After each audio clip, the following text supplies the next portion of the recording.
দাঁড়াও আব্বু। এসব তুমি কি বলছো মা? কে তোমার আব্বু? তুমি আমার আব্বু। মানে? আমি বলছি আমি সেদিন বাচ্চা নষ্ট করিনি। তাহলে তুমি আমাকে এত বড় ধোকা দিলে কেন? শোনো তাহলে। এই সময় সাবধানে চলাফেরা করতে হবে, সময় মতো খাওয়া দাওয়া করতে হবে, ঠিক আছে? ঠিক আছে ডাক্তার বাবু। তুমি এখানে বসো, আমি ওষুধগুলো নিয়ে নিই। আচ্ছা। কি ব্যাপার হাসি, তুমি এখানে? এই ডাক্তার দেখাতে এসেছিলাম। কেন? আমি মা হতে চলেছি। বাহ, খুব ভালো। তাহলে তুমি সুখে আছো? হ্যাঁ আছি। আমি শুনেছি তোমার স্বামী 7,000 টাকা মাইনেতে কাপড়ের দোকানে কাজ করে। ওই 7,000 টাকায় তোমাকে খুশি করতে পারে তো? আমি আমার স্বামী সংসার নিয়ে সুখেই আছি। তো তুমি মুখে বলছো সুখে আছো। এই নাও, এটা আমার নাম্বার। যদি স্বপ্ন পূরণ করতে চাও তাহলে আমাকে ফোন করো, আমি তোমার জীবনের সব স্বপ্ন পূরণ করে দেব। আমি কি সুখে নেই? ছোটন তো ঠিকই বলেছে, 7,000 টাকায় কিচ্ছু হয় না। আমাকে ইচ্ছে পূরণ করতেই হবে।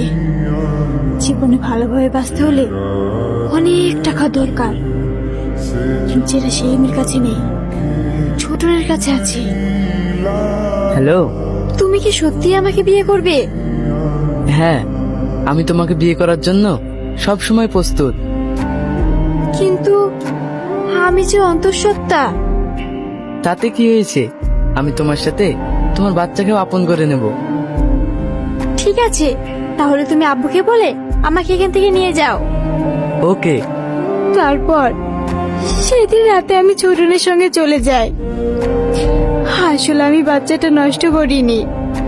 ছি হাসিছি, তুমি নিজের সুখের জন্য কিছু টাকা লোভে আমার সাথে এত বড় বেইমানি করলে। একবার আমার ভালোবাসার কথা ভাবলে না? সত্যি তোমাদের মতো মেয়েদেরকে কিছু বলার নেই। মা, আর একবার আব্বু বলে ডাকো। আব্বু, তুমি আমার সঙ্গে যাবা? ওগো, আমি জানি আমি যে ভুল করেছি তার কোনো ক্ষমা নেই, তবুও তুমি আমাকে আরেকটিবার সুযোগ দাও। আমি সারা জীবন তোমার পায়ের তলায় পড়ে থাকতে চাই। আব্বু, আমাকে ক্ষমা করে দাও।